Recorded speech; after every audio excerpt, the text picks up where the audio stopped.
आपण बघत आहोत औद्योगिक समाजशास्त्र आणि त्यामध्ये आपण प्रबंधक श्रमिकांचा सहभाग याचा अर्थ आपण बघितलेला होता. प्रबंधक म्हणजे एक मॅनेजमेंट, औद्योगिक क्षेत्रातली मॅनेजमेंट असते. त्यामध्ये श्रमिक वर्गांना कशा प्रकारे, कारण श्रमिकावरती कुठल्या प्रकारे अन्याय झाला नाही पाहिजे, त्या दोघांनाही म्हणजे एक औद्योगिक क्षेत्रातली जी काही मॅनेजमेंट आहे की जे प्रबंधक आहेत तर त्यामध्ये कारखानदारावरती किंवा मालकावरतीही कुठल्या प्रकारचा अन्याय व्हायला नको आणि श्रमिकावरतीही कुठल्या प्रकारचा अन्याय व्हायला नको. त्यासाठी श्रमिकांना कशा प्रकारे त्यामध्ये सामील करायचं आहे तर त्या प्रकारचा अर्थ आपण बघितलेला होतो. कारण प्रबंधकामध्ये श्रमिकांचा सहभाग हा कशा प्रकारे आहे याचा अर्थ बघितलो.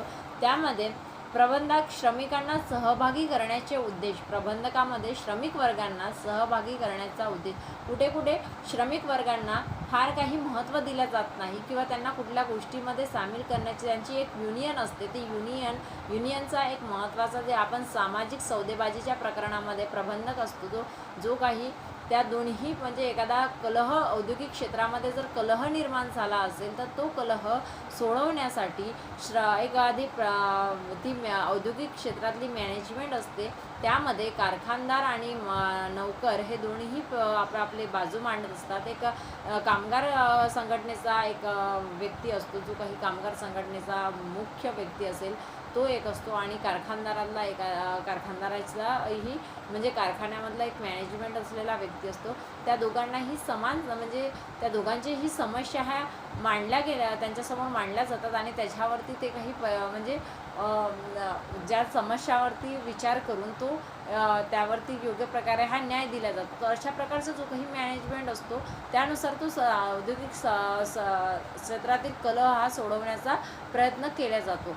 तर अशाच प्रकारे जो काही श्रमिकावरती म्हणजे या प्रबंधकामध्ये श्रमिकांना सहभागी कशा प्रकारे कुठे कुठे कामगार संघटना आहे त्या कुठल्या ठिकाणी सामीलही केल्या जात नाही, तर त्यासाठी त्यांना सामील करणं किती महत्त्वाचं आहे आणि त्याचा उद्देश काय, म्हणजे जर कुठे सामील होत असेल तर त्यांचा उद्देश काय ते आपण आजच्या भागामध्ये बघणार आहोत. कारण प्रबंधकात श्रमिकांना सहभागी करण्याचे उद्देश, तर प्रबंधकात श्रमिकांच्या सहभागी व्यवस्थेचा प्रमुख उद्देश हा स्थिरतेसोबतच आर्थिक विकासाला प्राप्त करण्याचा आहे. म्हणजे जे स्थिरता आणि आर्थिक विकास, कारण सामाजिक औद्योगिक क्षेत्रामध्ये जर निर्माण होईल तर आर्थिक विकास होणं हा फार म्हणजे आर्थिक विकास होऊ शकत नाही. जर त्यांच्यामध्ये औद्योगिकरणामध्ये वाढत गेला किंवा त्यांचा औद्योगिक संघर्ष वाढत गेला तर औद्योगिकरणाचा विकास होणार नाही, म्हणजेच आर्थिक विकास होणार नाही. तर जर आणि यामध्ये जर प्रबंधक श्रमिकांच्या सहभागी व्यवस्थेचा प्रमुख उद्देश हा असतो की दोन्ही याच्यामध्ये चांगल्या प्रकारे संबंध असायला पाहिजे आणि त्याचा आर्थिक विकास हा प्राप्त झाला पाहिजे, त्यासाठी प्रयत्न असतो. आणि दुसऱ्या पंचवार्षिक योजनेनुसार जर आपण विचार केला तर उपक्रमाच्या स्तरावर श्रम आणि प्रबंधकाच्या सहकार्याच्या विकास करण्याच्या साधने 3 आदेशाच्या पूर्ती करतात. म्हणजे जे काही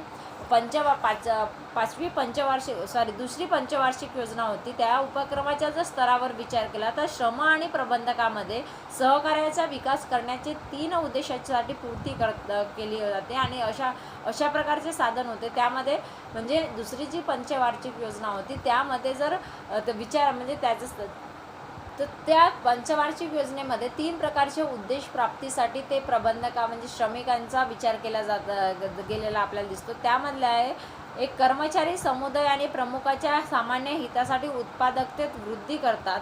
त्याचबरोबर उत्पादन प्रक्रिया आणि उद्योगाचा कार्यकलापामध्ये कर्मचाऱ्यांना आपल्या भूमिकेच्या बाबतीत एक चांगली समान प्रदान करण्यात येते. म्हणजेच काय तर उत्पादन प्रक्रिया आणि उद्योगाचा कार्यकलापामध्ये कर्मचाऱ्याच्या आपल्या भूमिकेच्या बाबतीत एक चांगली समज प्रदान करण्यात आणि तिसरं आहे कर्मचाऱ्याच्या आत्मविभक्तीच्या इच्छेला समाधानी करण्याचा सहाय्याला प्रयत्न करणे आणि अशा प्रकारे औद्योगिक शांती, मधुर संबंध आणि सहकार्य वृद्धीच्या दिशेने अग्रेसर होईल. म्हणजे दुसऱ्या पंचवार्षिक योजनेला तीन महत्त्वाच्या आधाराने जर औद्योगिक क्षेत्रामध्ये विकास घडवायचा आहे किंवा विकास घडवून आणायचा आहे आणि औद्योगिक क्षेत्रामध्ये शांतता नांदायची असेल किंवा माधुर्य नांदायचं असेल आणि सहकार्यामध्ये वृद्धी वाढायची असेल, तर अशा प्रकारे दुसऱ्या पंचवार्षिक योजनेमध्ये हे 3 स्तर दिले गेले होते आणि या 3 साधनांचा वापर म्हणजे औद्योगिक क्षेत्रात झाला पाहिजे. तर त्यासाठी त्यांनी 3 उद्देश सांगितलेले होते. एक, कर्मचारी समुदाय आणि उपक्रमाच्या सामान्य हितासाठी उत्पादकतेत वृद्धी करावी. त्यानंतर उत्पादन प्रक्रिया आणि उद्योग कार्यात कपालामध्ये कर्मचाऱ्यांना म्हणजे समज द्यायला पाहिजे आणि त्यानंतर कर्मचाऱ्याच्या आत्मविभक्तीच्या इच्छेच्या समाधान करण्यासाठी प्रयत्न केले पाहिजे.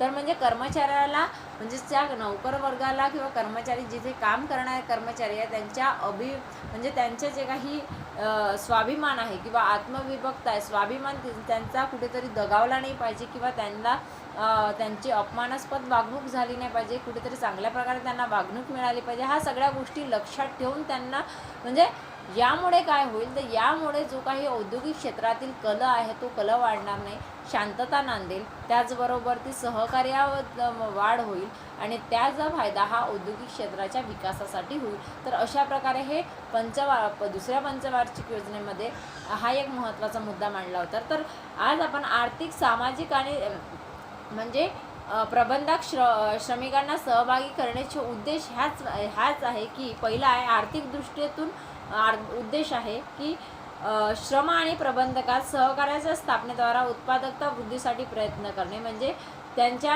उत्पादकतेत वाढवण्यासाठी किंवा आर्थिक विकासासाठी प्रयत्न करणे. त्यानंतर मानसिक दृष्टिकोनातून जर उद्देश असेल तर उद्योगात मानवी तत्वांचा मान्यता प्राप्त करणे, कामात गर्वाची भावना उत्पन्न करणे, आत्मविभक्तीसाठी स्वातंत्र्य व संधी प्राप्त करून देणे आणि श्रमप्रबंधाच्या हिताचे एकत्रीकरण करणे, म्हणजे कामगारांना आणि नौकरांनाही आत्मविभक्तीचे स्वतंत्र संधी प्राप्त करून देणे आणि श्रमप्रबंधकाच्या हिताचे एकीकरण करणे. त्यानंतर सामाजिक दृष्टिकोनाचा उद्देश आहे की औद्योगिक विवादाला दूर करणे आणि औद्योगिक शांतीसाठी वातावरण तसेच स्थितीची निर्माण करणे. म्हणजेच ह्या सगळे उद्देश आहे की ज्यामुळे श्रमिक वर्गांना सुद्धा त्याचा त्रास होणार नाही. आर्थिक, मानसिक आणि सामाजिक ह्या तिन्ही गोष्टी लक्षात ठेवून हे उद्देश प्रबंधकामध्ये श्रमिकांचा समावेश करण्यासाठी महत्त्वाचे आहे. तर अशा प्रकारे हे झाले श्रमिकांचा सहभागी करण्याचे उद्देश.